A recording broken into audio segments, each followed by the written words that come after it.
क्या आप जानते हैं कि मोहो प्रो के साथ आप अपने ख्यालों को हकीकत में तब्दील कर सकते हैं। आज से मैं आपको एक ऐसी सीरीज सिखाने जा रहा हूं जहां आप मोहो प्रो 2D एनिमेशन सॉफ्टवेयर को यूज करते हुए अपने किसी भी ख्याल को एनिमेशन में तब्दील कर सकेंगे। अस्सलाम वालेकुम दोस्तों, मैं मोहम्मद तौसीफ आपका मेंटोर और आपके लिए लेके आया हूँ मोहो प्रो 2D एनिमेशन की एक ब्रांड न्यू सीरीज और वो भी उर्दू जबान में। मैं आपको इस चीज की गारंटी देता हूँ कि हमारी सीरीज देखने के बाद आपको मोहो प्रो में किसी किस्म का कोई भी प्रॉब्लम नहीं रहेगा। तो बिना टाइम वेस्ट किए जल्दी से अपनी क्लास में चलते हैं और एक्सप्लोर करते हैं इस ऑसम सॉफ्टवेयर को।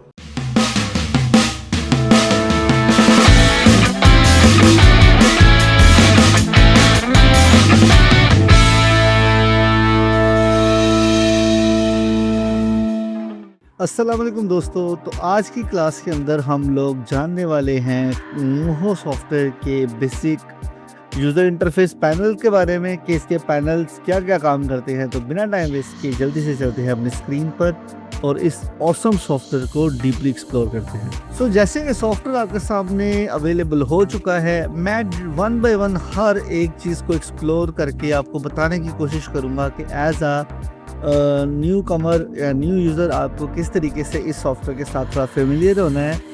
बिल्कुल ये सॉफ्टवेयर दूसरे सॉफ्टवेयर के जैसे ही काम करता है, जैसे हमारे पास आफ्टर इफेक्ट्स है, फोटोशॉप है, इलस्ट्रेटर है, चाहे जितने भी सॉफ्टवेयर हैं इन सब का बिल्कुल यूज़ एक जैसा होता है। तो चले इसको थोड़ा सा एक्सप्लोर करते हैं। सबसे पहले दोस्तों मैं क्या करता हूँ, यहाँ से आता हूँ एक प्रीवियस सीन के अंदर जो कि मोहो ने डिफ़ॉल्टली दिया हुआ है। मैं डिफ़ॉल्ट सीन लेके आता हूँ। अभी इस सीन के अंदर जितनी भी चीज़ें यूज़ हुई हैं सारी आपके सामने हैं।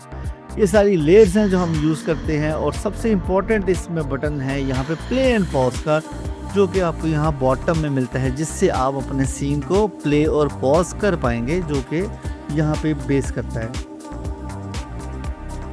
इसके बाद दोस्तों अगर मैं बात करूं तो मेरे पास सेकंड में बटन अवेलेबल है जो है म्यूट एंड अनम्यूट का, कि मैं अपने सीन को म्यूट एंड म्यूट कर सकता हूं। साथ ही हम अपनी वर्क स्पेस को डिफरेंट तरीके से देख भी सक रहे होते हैं व्यूज़ में। अगर मैं वर्क स्पेस पे क्लिक करूं और 3D में अगर काम कर रहा हूं तो हम अपने पूरे एंगल को जो है बदल के भी देख पा रहे होते हैं डिफरेंट व्यूज़ से। शो कर्व्स का बटन यहाँ पे इसको इनेबल करेंगे हम लोग। अगर मैं आपको दिखाता हूँ कि मेरे पास वेक्टर बेस कोई चीज़ें हैं तो यहाँ पे सारी की सारी कर्व शो हो रही हैं। अगर मैं इस ऑप्शन को ऑफ करता हूँ तो सारी कर्व जो है वो ऑफ हो जाएंगी। ये बहुत ज़रूरी है। साथ में आपके पास यहाँ पे आपको दोस्तों डिस्प्ले क्वालिटी देखने में मिलती है, जिसमें हम लोग पाथ को दूसरी चीज़ों को ऑन ऑफ कर सकते हैं। ये डिपेंड कर रहा है आपके पीसी के ऊपर कि आपका पीसी कितना अच्छा है उस हवाले से।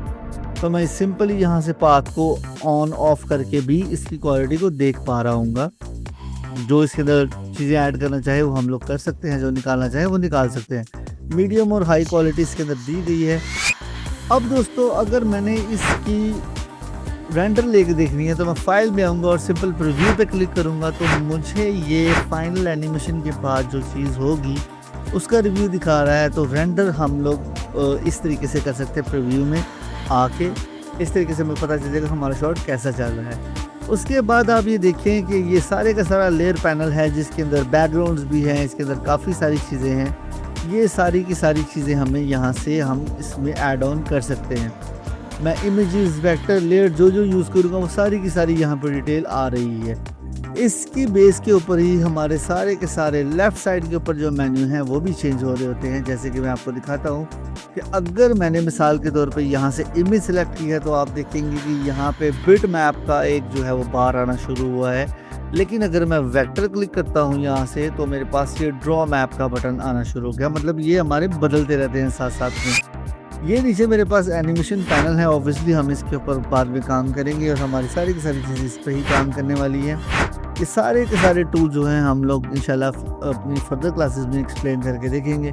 ये इसका प्ले एंड पॉज का बटन है, जिससे हम टाइमलाइन को एडजस्ट कर सकते हैं और इस तरीके से ही हमारा सारा शॉट चल रहा होता है। अब अगर मैं बात करूं दोस्तों कि यहाँ पे मेरे पास लेयर्स के अंदर डिफरेंट ऑप्शंस हैं। ये वो लेयर्स हैं जो मैंने इंपोर्ट की हुई हैं और इनको मैं अपने लिहाज से एडजस्ट कर सकता हूँ। बड़ा छोटा कर पा रहे होते हैं हम इसको शॉट के अंदर। कैमरे में अगर आऊँ तो कैमरे में मेरे पास दोस्तों 2 से 3 तरह के व्यूज़ हैं। यहाँ पे सर्कल है, जूम है, पैन है। अगर मैं इस पे क्लिक करके इसको करता हूँ ड्रैग, तो देखिए मैं अपने पूरे सीन को ड्रैग एंड ड्रॉप कर रहा हूँ, पैन कर रहा हूँ बेसिकली। लेकिन अगर मैं जूम वाले पे आके इसको पैन करता हूँ तो इसमें मैं पूरी वर्क स्पेस को पैन कर रहा हूँ। जो मेरी वर्क स्पेस है पूरी वो आगे पीछे हो रही है। इस तरीके से ये रोटेट भी हम इसके अंदर कर सकते हैं चीज़ों को। उसके साथ में अगर देखूँ दोस्तों आपके सामने, तो मैं रोल इन रोल आउट भी कर सकता हूँ, और ये वो चीज़ है जो कि मुझे मेरे रेंडर में नज़र आएगी। रीसेट के बटन पे क्लिक करेंगे तो सारा कुछ जो है हमारा रीसेट हो जाएगा। ऑलरेडी जैसे वर्क स्पेस थी रीस्टार्ट हो जाती है रिव्यू में। एक और बहुत इंपॉर्टेंट पैनल है दोस्तों, इसके ऊपर जितनी भी ऑप्शंस हैं वो सारी की सारी आपको यहाँ से ऑटोमेटिकली ये बचाता रहता है कि यहाँ पे ये वाली चीज़ इनेबल है, तो आप यहाँ से इसको देख सकते हैं। एक और इम्पॉर्टेंट पैनल है जो कि मेरे पास यहाँ पे कलर रेंज में है। ये बड़ा कलर स्टाइल का बड़ा ज़बरदस्त पैनल है। इसके थ्रू भी आप अपनी चीज़ों को जो है बैकग्राउंड्स को, चीज़ों को कलर दे पा रहे होंगे। इसके अंदर इफेक्ट्स हैं डिफरेंट, वो भी हम देखेंगे फर्दर अपनी क्लासेस के अंदर। और मोहो को हम बड़े मज़े से यूज़ करेंगे। टाइमलाइन जैसे मैंने आपको बताया है कि हमारी सारी की सारी वीडियो जो है वो इसी के अंदर ही की होती है। इसको मैं क्लोज और ऑन कर सकता हूँ। यहाँ पे सारे के सारे वो की फ्रेम्स हैं जो कि मैंने एनिमेशन के अंदर दिए हैं। तो ये सारी की सारी चीज़ें उन्होंने एनिमेशन के अंदर ऑलरेडी प्ले करके दिखाई हुई हैं। एक इनके अलावा भी एक ऐसा जो है हमारे पास टैब मौजूद होता है कि जो कि नॉर्मली नहीं मिलता, वो आपको मिलेगा इस बटन से जो कि कॉर्नर में है। और यहाँ पे क्लिक करूँगा तो लाइब्रेरी आपको मिलेगी। लाइब्रेरी में आप समझते हैं कि आपने सारा कंटेंट मैनेजर बना होगा, सारा कुछ इसके अंदर ऑलरेडी पड़ा हुआ है। अपनी मर्ज़ी से भी आप इसके अंदर चीज़ें बना सकते हैं जो रखना चाहें। By the way built in assets भी हमें प्रोवाइड करता है। आपने सिंपल फैक्ट्री कंटेंट में आना है और यहाँ से आपके पास ऑलरेडी बने बनाए कुछ कंटेंट्स अवेलेबल हैं। जैसे कि मैं यहाँ पे आता हूँ किसी प्रॉप पे, और यहाँ से हम कोई देते हैं, ये देख लेते हैं। इसको क्या करेंगे, प्रॉप हमारे पास आ चुका है, इसको छोटा कर लेते हैं और इसके हाथ पे रख लेते हैं। मीन्स ये कि इस तरह के बहुत से प्रॉप्स हमें ऑलरेडी मिलते हैं। इंटरफेस इसका इतना ज़्यादा मुश्किल नहीं है, बिल्कुल छोटी छोटी सीधी चीज़ें हैं। आगे से क्लासेस में ऑब्वियसली सी बात है आप फेमिलियर होते जाएंगे। विंडोज़ के अंदर आएंगे और यहाँ से आने के बाद आप की फ्रेम वाला जो है पैनल है, इसके ऊपर अगर मैं क्लिक करता हूं तो आप देखते हो कि ये मूवेबल है। लेकिन अगर मुझे फिक्स करना है तो मैं दोबारा यहाँ पे आऊँगा और इसको यहाँ से आने के बाद जो है डकिंग में डाल देंगे। तो डक टूल पे आएंगे और इस की फ्रेम को क्लिक कर देंगे। तो इससे क्या होगा कि ऑटोमेटिकली सॉफ्टवेयर के अंदर आ चुका है, डक हो चुका है। तो उसको निकालना भी हो तो हम इसको बाहर निकाल सकते हैं। तो ये दोस्तों एक छोटा सा इन्फॉर्मेशन था इस सॉफ्टवेयर के लेआउट के हवाले से।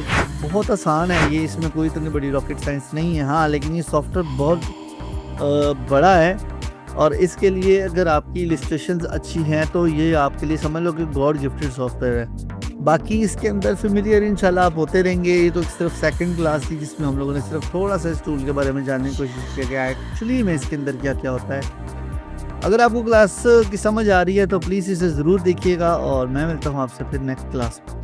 सो दोस्तों, कैसी लगी आपको ये क्लास? आई थिंक आपको पसंद आई होगी। अगर आपको इस क्लास की समझ आ रही है और आप चाहते हैं कि हम आपके लिए भी आपकी मर्जी का कोई ट्यूटोरियल बनाए तो बिना टाइम वेस्ट किए हमें DM करें, लाइक करें, मेरे चैनल को सब्सक्राइब करें, शेयर करें अपने दोस्तों के साथ। और अगर किसी